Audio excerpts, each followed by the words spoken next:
Good day, listeners. We present to you our podcast, Wounded Hearts, Wounded Churches. We discuss a variety of topics that are important to the church.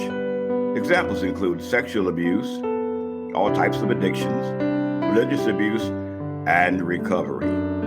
This platform provides counseling sessions, meaningful question and answer, and a counseling continuum. Our co-hosts include, this is Tennille, our technical director. We have an impressive array of program contributors. And I'm your host. My name is Prince, founder of Antioch Youth Center, 501(c) program, licensed counselor, now retired.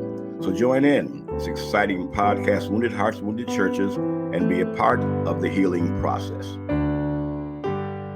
Friends, the past couple of weeks we've been working with this man rule issue, and it's been an eye-opener to me.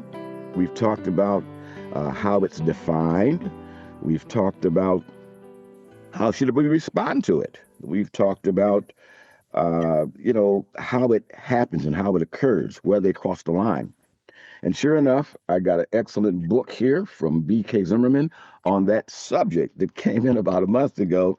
And I'm just so excited about having him here with this exciting book.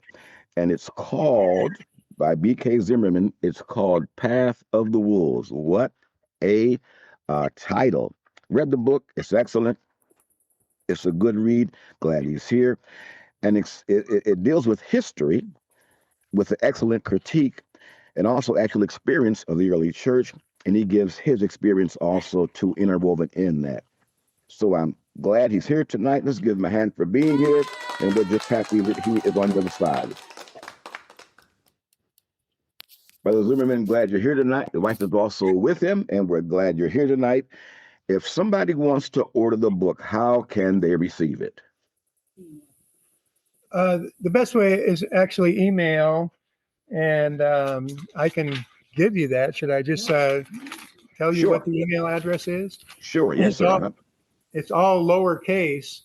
It's Z as in zebra, B as in boy, K as in ketchup, Z as in Zimmer, IMMER @gmail.com. So it goes zbkzimmer@gmail.com. And there's no cost to it. We're just giving them away. So if you are interested in it, you can just tell us how many you want or if you want one. So that was zbkzimmer@gmail.com. Wow, I didn't know that. I got my copy, and I'm glad I did. And then here it is. I'm holding it up now. It's an excellent read, and it's a good read. Brother Zimmerman, why did you choose that name? That name was very provocative. Paths of the Wolves. Why did you choose that name? Well, actually, for me, one of the things that happens every now and then, I'm sure with other brothers and sisters, is the Lord just woke me up one night and said, I want you to write this book. And I felt like, I said, what would we call it? And those words just come into your mind, they're very real, the way the Lord communicates with you. And Path of the Wolves was something that I felt like he's kind of given me experiences, insights over the years. And like all of us, we needed to be healed. We needed to be delivered from confusion, delivered from fears, delivered from that kind of things. Yes. And if wolves are part of that, then, part of the injection of pain, hurt, fear, confusion. And that's what Paul said in chapter 20 of the book of Acts. He said, after I leave, he said, there's wolves coming, savage wolves, vicious wolves, and they're not going to spare the flock. They're going to tear into the flock, and they're going to lead disciples after themselves, which means they're probably not going to lead you and espouse you to Christ like the Apostle Paul did. They're going to somehow, by the subtlety of the enemy, lead you to follow them, to be their disciples. And so I felt like that was pertinent for this day and time. Yeah. Well, again, the book cover and the name is quite provocative. That really got my attention. Also, you mentioned in your book war on the church. What does that mean, war on the church? Well, of course, this is the whole issue. I would say, is the devil did not like the words that God spoke to Adam and Eve, which were, "You're going to have dominion. You're going to subdue the earth. You're going to be the ones that's in charge, and you're going to represent me." And so, excuse me for clearing my throat here, but we had to find a strategy to keep that from happening. Jesus, when he came, he said the ruler of this world. He was talking about Satan. Satan was somebody that obviously is at war Sure. with the church. The church now is supposed to be the house of God, the pillar and ground of the truth. And so he has to find a way to keep the influence, the light, the dominion. He has to keep that, Christ's job is to subdue the whole earth, to bring the whole earth into subjection to God, that God could be all in all. And of course, his job is to keep that from happening. And so he has to attack the church. Wow. The church is a representative of Christ. Yeah. Appreciate that answer. Tell me about Clement. What was his contribution to the church, quote unquote, Clement? Clement was actually an associate of Paul. He was somebody that worked with Paul, saw and heard, and was in the inner circle, actually, of what Paul did. And he's mentioned in Philippians chapter 4, when he mentions Syntyche and Euodias. He also says, in Clement, one of my workers that was with me. So he was somebody that had, he actually could use his association with Paul as leverage to draw people to himself. And the church that he was so influential in was the church in Corinth. And that, of course, was the church that Paul had raised up. Paul had begotten that church through the gospel. That was his church. That was his baby. And that was the one that Clement wrote a letter to, 30 pages, in order to convince them that now that Paul was gone, that he was the one that God had chosen to lead them. And so he actually became what they call the Bishop of Rome, or the Pope/Bishop, depending on what part of history he's referred to.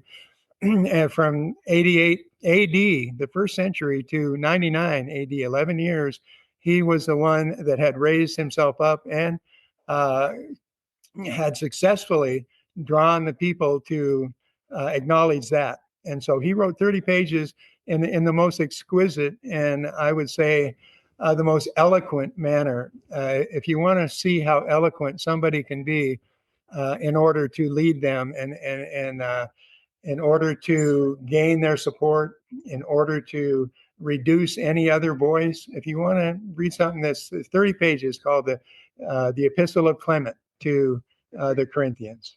Yeah. So I can look that up. How can I find that information about Clement? That 20 pages. How can you can Google that. It's on the computer. They call him the third pope. They call Peter the first pope. Linus, the second pope, also mentioned in the Bible in 2 Timothy, and then Clement they call the third pope. This wasn't a denomination at that time. This was the only universal church at that time, and they claimed those three as a succession of Peter, Linus, and then Clement, and eventually Ignatius. Yeah. Wow, I would like to see that. I hadn't heard that before. Friends, we're just about halfway through, but you have time to chime in now to get this book, Pass of the Wolves. You can text in 1-866-538-3664. The history in the book is excellent. He's given us some about Clement, about others. We'll be right back. The best is yet to come. Be right back. Greetings. Wounded Hearts, Wounded Churches is a weekly podcast reaching out to the disenfranchised, disconnected, or wounded. Remember, you are not forgotten. You went through a debilitating situation. As a result, we are reaching out to you in love with forgiveness, reconciliation, and healing. We also offer an exciting magazine called Arise. It's an excellent fit for class discussions or personal devotions. Arise can be purchased through our website or by calling 478-784-7600. This podcast was designed by Church of God for Church of God. Don't go away. Stay tuned for more exciting conversations. Thanks for listening. And we're back tonight, Wounded Hearts, Wounded Hearts program with B.K. Zimmerman and his book, Path of the Wolves. Side note, Brother Zimmerman, maybe in the future we can get a copy of that and discuss that writing. Could we do that in the future, maybe? Tell us about, break that writing down to us and what he was saying and how he was able to move the people. Would you like us to send you that? Is that what, Brother Moon? Yeah. I'll get a copy of it, but in the future we can maybe discuss it on the podcast about what he said in the information. Let the folks know how that man rule was triggered. In the future, we can discuss that, what he wrote. Yeah, absolutely, for sure. Yeah, he was a master. He was a master of flattery and a master of threatening, a master of using whatever leverage he could in order to gain the support. So yeah, it would be a good experience. Yeah. Okay, well, I'm going to nail that down because that would be exciting to read that. All right, well, here we are.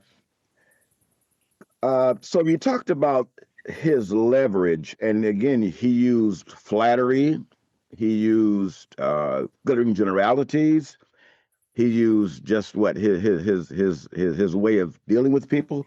Is that how he got the people to follow him? Yeah, he was eloquent. I mean, he was absolutely, we talk about the devil as the subtle one. He was more subtle than any beast of the field. He's an excellent speaker. He's an excellent writer. He knows how to stir people and move people. I think, if you consider Satan, Satan knew how to stir up a desire within Eve. And he just used the one thing that he could use is you could be like God. She was created in the image and likeness of God. Adam and Eve were his representatives. And if you eat this tree, you're going to be like God. You're going to be lifted up. You're going to be elevated to the place of God. And so that was the thing that someone, and that were made in the image and likeness of God. That was the thing that would be attractive. And so when that happened, of course, it didn't happen exactly the way they thought. But instead of them cleaving together and being one to have the purpose of God fulfilled in their lives, to have dominion, to subdue the earth, instead of cleaving together, it switched. They got a nature change, and the nature change was, now I'm going to rule over you. Adam's going to rule over Eve. And so told Eve that was a huge shock. We talk about people being hurt. I don't know what would hurt any more than that, from going to be a team in one voice, powerful in their unity, to being now I'm going to rule over you. I'm up here and you're down there. And so that's basically the source of everybody being hurt. A lot of times I was hurt because my father didn't like to be offended. It didn't like to be reduced. It didn't like to be humiliated. And so once we get past that, I guess we get past a lot of the pain, a lot of the hurt that we're trying to overcome. And so that's why we have the cross. That's why Paul said, it's time now to be delivered. It's time to be set free. But that's where it all started. It started there. And I think I lost track of the question that you had. But what he did was he used flattery. He told them they were the best church. They were the most submissive church. They were the most godly church. They were the most wonderful people. They were the most loving. They were the most submissive. And he said, but then pride came in. And when pride came in, you didn't acknowledge that basically I'm the one that God has chosen now. Paul's gone. And now I was with him. I was trained by him. Now you need to realize I'm the man. I'm the one. And if you don't do this, then he mentioned all the rebellions, Korah, Dathan, and Abiram, look what happened to them. And look at what happened with Cain and Abel. And look at what happened. And so we use all these examples to begin to threaten and begin to, force people. And eventually that eventually evolved into, if you don't bow down to me and the clergy, you're going to hell and you're going to burn for eternity. And one of the people that picked up on that was a guy named Augustine. He said anybody that questions the clergy is going to hell. And so it became very powerful to elevate man. And that's in all of us. I mean, that's not just in bad guys like Clement. That's in me. That's something that he could use flattery to gain my support, you know. And so that was the enemy's strategy, is to put people in the place of God, and by that removing their dependence on God, their relationship with God. So, yeah. And so the Nicolaitans, what are your thoughts on the Nicolaitans? Yeah, that word Nicolaitan is an interesting word. It's actually where we get the word laity. And that Nico means to rise above the laity. And so when the Lord hung on the cross, his desire was that everyone would know him, that he would pour out his spirit on all flesh, that your children would prophesy, that your slaves and handmaidens would prophesy, that your young men would be filled with the Spirit and have vision to get through their adolescence and have a relationship with Christ based upon where they were. Their old men would dream dreams. And like, I'm an old man, I'm 75, and I have a dream. And that dream is a powerful dream that brings us into the heart of God. So he said, I'm going to pour out my Spirit on all flesh. And when they get together, when they share their experiences, when they share what I've done in their lives, when they share what I've given to them, then the body is going to make growth of itself. It's going to start to grow because I'm actually implanting, I'm actually infusing into you my portion of Christ, the things that I've gained of Christ. I'm putting into you the very life that God has given to me. And he said, when you do this, you're going to grow together. You're going to be knit together, and you're going to be knit together in love, of course, which is the ultimate healing balm. The ultimate healing experience for any of us is to be immersed in love. There's nothing else that's eventually going to heal us than that. So I know I'm getting a little bit covering some ground here. But Nicolaitan means I'm up here and you're down there. Okay. I'm the called one of God, and you're called to listen to me. But that's not the fellowship of the body. When the body flows, when the Spirit flows in the body with Christ as the head, it does things to us. It says if we walk in the light as he's in the light, we have fellowship one with another. And when that happens, the blood of Christ cleanses us from all sin. So it's very important to have the flowing of the Spirit in the body of Christ. And if we're walking in the light, then that's going to be a normal experience. And when he's cleansing us from sin, then we can confess, yeah, I do have this anger. I do have this hatred. I do have this fear in me. That's where the sin comes to the surface. And he says, if we confess it, he'll cleanse us from all unrighteousness. And that word righteous in the Greek is together just. He'll cleanse us from everything that is not together with God and is not together with the body of Christ. That's a very interesting word, righteousness. Cleansing us from all unrighteousness basically means he's going to cleanse us from everything that hinders our relationship with God, everything that's in conflict with our relationship with God. And so this all happens in the fellowship. When we're walking in the light, we have fellowship one with another. And that's when our sin comes to the surface. And he says, if you say you don't have sin, you make God a liar. And his word's not in you. We all need to be cleansed. We all need to be adjusted. We all need, and that's the big problem with Christianity is if people are not experiencing that, especially leadership, they get into a world of unreality. They get into a world where they need the open fellowship with the rest of the body of Christ in order to stay on target and to stay on balance.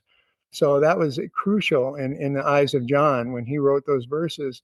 He said, this is how it works. This is what Christ died for, that we could blend together, that we could flow life to one another.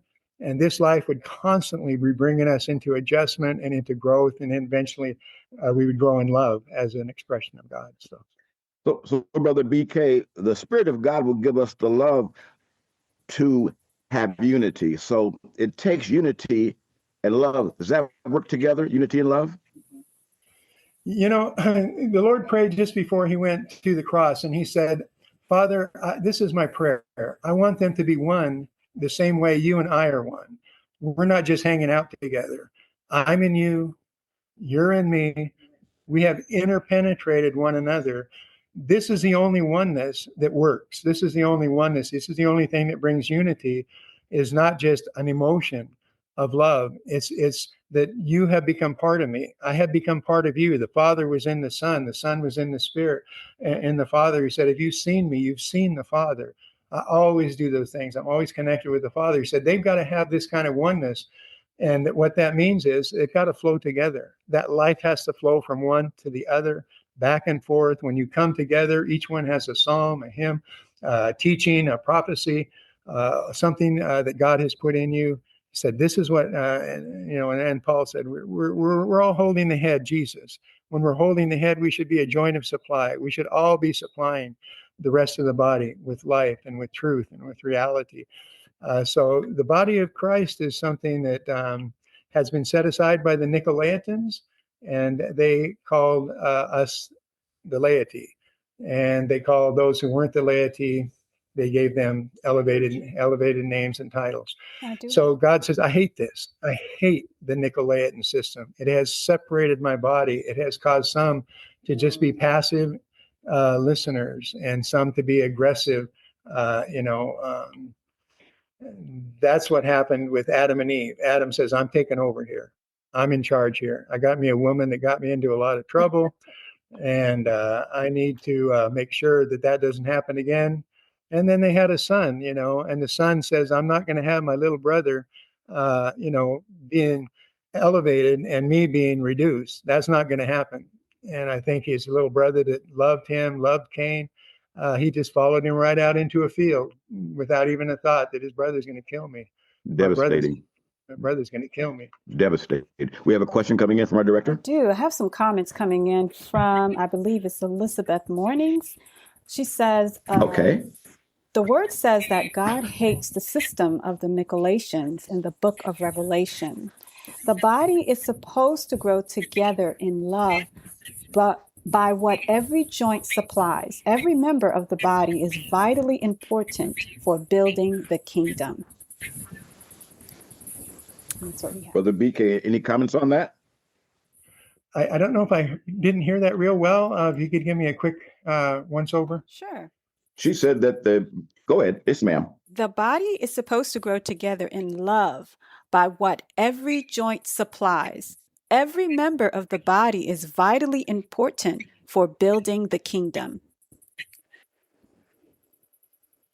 That's the words, Tennille. That's exactly, and that's exactly what the enemy knows. He knows what's going to make it happen. He knows what's going to make us this representation, and so that's why there's division after division after division. Lord bless. In the body of Christ. It happened with Adam and Eve. He created a division. They were cleaving together. That word cleave means they interact. They enter into one another for the purpose of binding together. Satan knew he had to break that. And so that's what he's done with the body of Christ. He's broken that confidence. He's broken that relationship. He's got unbelievable pain, unbelievable scars, unbelievable hurt, as Satan has successfully ripped the body of Christ apart. One brother, he documented 40,000 splits, which is just the tip of the iceberg. There might have been that many last year between little groups, big groups, all kinds of groups of Christians trying to grow together. There could have been that much. And it comes down to, it really comes down to a couple of things. One is the cross. I have to die to myself.